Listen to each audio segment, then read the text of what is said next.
আসসালামু আলাইকুম সবাইকে। Welcome back to my channel. আজকে আমি আপনাদের সাথে শেয়ার করব স্টাফড চিকেন রেসিপি।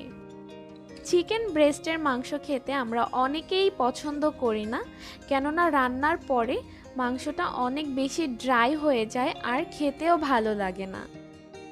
তাই আজকে আমি আপনাদের সাথে একটা ডিফারেন্ট স্টাইলে চিকেন ব্রেস্টের রেসিপি শেয়ার করব, যেটা খেতেও অনেক বেশি জুসি হবে। স্টাফড চিকেন তৈরি করার জন্য এখানে আমি মিডিয়াম সাইজের 2 পিস চিকেন ব্রেস্ট নিয়ে নিয়েছি। ব্রেস্টগুলোকে আমি এভাবে পকেটের মতো করে কেটে নিয়েছি। দুইটাই আমি সেম ওয়েতে পকেট শেপ দিয়ে কেটে নিয়েছি। ব্রেস্টের সাথে আমি কোনো ধরনের হাড় রাখিনি, হাড় ছাড়িয়ে তারপরে আমি চিকেনটাকে পকেট শেপ করে কেটে নিয়েছি, যেন আমি এটার ভিতরে যে স্টাফিংগুলো ইউজ করব সেগুলো ভালো মতো দিয়ে দিতে পারি। এখন আমি চিকেন ব্রেস্টগুলোকে ম্যারিনেট করে রাখবো কিছু সময়ের জন্য। তার জন্য আমি নিয়ে নিচ্ছি 1 চা চামচ কালো গোলমরিচ গুঁড়া, 1 চা চামচ মরিচের গুঁড়া, লবণ স্বাদ মতো, oyster সস 1/2 চা চামচ, সয়া সস 2 চা চামচ, ধনিয়া পাতা কুচি, আর সাথে নিয়ে নিচ্ছি রসুন কুচি। এখন সবগুলি মশলা আমি একসাথে মিক্স করে সেইটা দিয়ে চিকেনটাকে ভালো মতো ম্যারিনেট করে নিব, যেন সব জায়গায় লবণ এবং মরিচের পরিমাণটা ঠিক মতো লেগে যায়। তাহলে ভাজার পরে কোথাও কম বেশি লাগবে না, সব জায়গায় টেস্ট সেম হবে।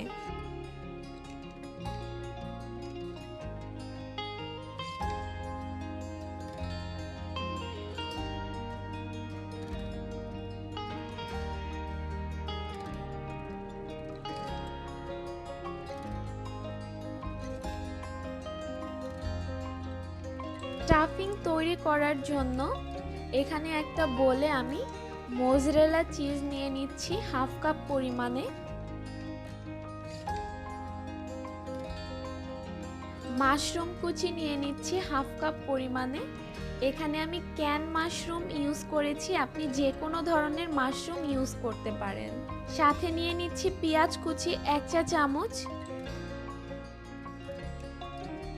ধনিয়া পাতা কুচি 1 চা চামচ, কাঁচামরিচ কুচি স্বাদ মতো, আপনি যে পরিমাণে ঝাল খেতে পছন্দ করেন, রসুন কুচি 1 চা চামচ,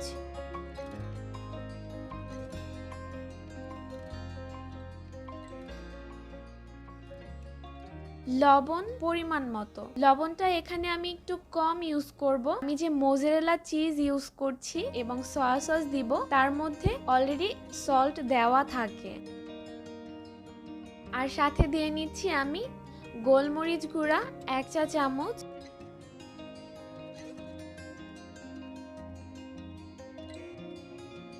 oyster সস 1/2 চা চামচ,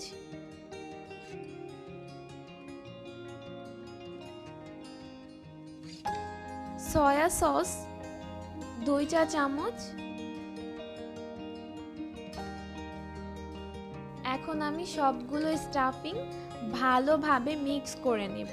আপনারা কিন্তু স্টাফিং এর জন্য যে কোনো ধরনের জিনিস ইউজ করতে পারেন, কেননা এটা আপনার টেস্টের উপরে ডিপেন্ড করবে আপনি কোন ধরনের জিনিস ব্যবহার করতে চান। আপনি ক্যাপসিকাম ইউজ করতে পারেন, গাজর কুচি ইউজ করতে পারেন, আপনি পালং শাক দিয়ে ইউজ করতে পারেন।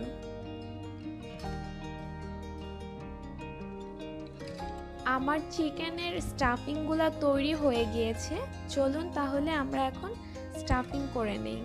এখন আমি যে চিকেন ব্রেস্টগুলোকে ম্যারিনেট করে রেখেছিলাম তার মধ্যে স্টাফিং করে দিব। স্টাফিংগুলি আমি ভালোভাবে চিকেন ব্রেস্টের মধ্যে চেপে চেপে দিয়ে দিব, যেন এগুলো বের না হয়ে যায়।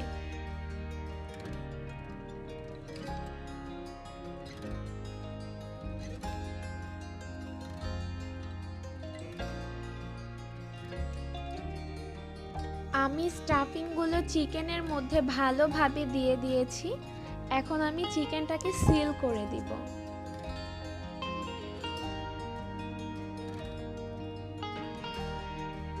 সিল করে দেওয়ার জন্য আমি এখানে একটা কাবাব স্টিক ইউজ করছি। আপনারা যে কোনো ধরনের সুতা ইউজ করতে পারেন বা টুথপিক দিয়েও সিল করে নিতে পারেন। আমার কাছে কাবাব স্টিক দিয়ে সিল করাটা বেশি ইজি মনে হয়, সেই জন্য আমি কাবাব স্টিক দিয়েই সিল করে নিচ্ছি।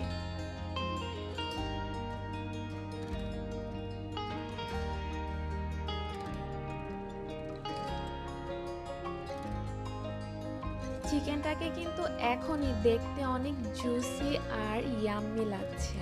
2 পিস চিকেন ব্রেস্টই ভালো মতো স্টাফিং করে সিল করে নিয়েছি। এখন আমি এগুলোকে ভেজে নিব। একটা বাটিতে আমি বাটার নিয়ে নিয়েছি, তার মধ্যে আমি দিয়ে দিচ্ছি ধনিয়া পাতা কুচি এবং রসুন কুচি। তারপরে আমি বাটার, ধনিয়া পাতা এবং রসুনটাকে ভালোভাবে মিক্স করে নিব চিকেনের উপরে ব্রাশ করে দেওয়ার জন্য। একটা প্যানে তেল নিয়ে তার মধ্যে এখন আমি চিকেন ব্রেস্টগুলোকে দিয়ে দিচ্ছি।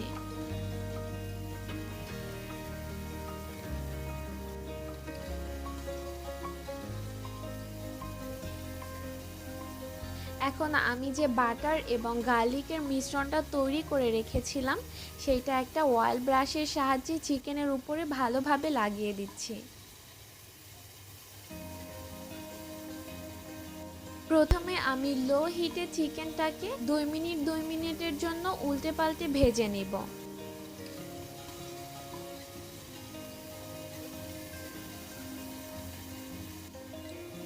চিকেনটাকে আমি উল্টে নিয়েছি। এখন সেম ওয়েতে এই পাশেও আমি বাটার এবং গার্লিকের মিশ্রণটা দিয়ে ব্রাশ করে দিব।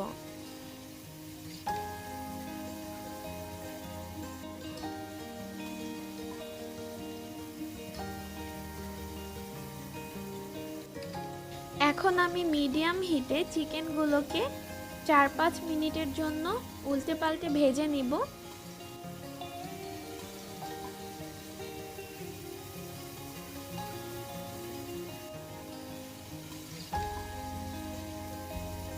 আপনারা দেখতেই পাচ্ছেন চিকেন অলমোস্ট হয়ে গিয়েছে।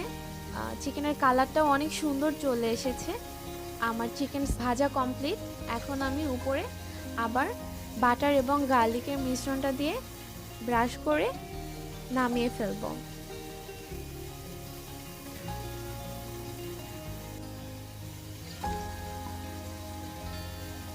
চিজ এবং বাটারের ফ্লেভারটাও কিন্তু সেই রকম পাচ্ছি।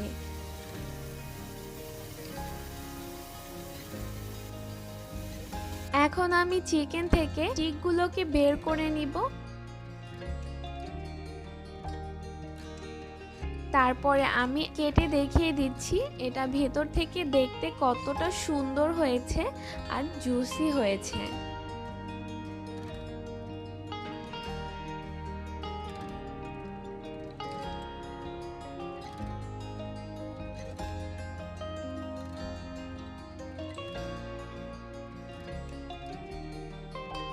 আপনারা দেখতেই পাচ্ছেন এটার ভিতরে স্টাফিংগুলো কেমন হয়েছে, আর চিকেন কিন্তু অল্প সময়ের মধ্যে একদম সুন্দর মতো কুক হয়ে গিয়েছে। এমন না যে চিকেনটা অনেক বেশি ড্রাই হয়ে গিয়েছে। তো আমার আজকের স্টাফড চিকেন রেসিপিটি আপনাদের কাছে কেমন লাগলো অবশ্যই কমেন্ট করে জানাবেন। আর যদি ভালো লেগে থাকে তাহলে বাসায় বানানোর ট্রাই করবেন এবং আমার চ্যানেলে সাবস্ক্রাইব করে আমার সঙ্গেই থাকবেন।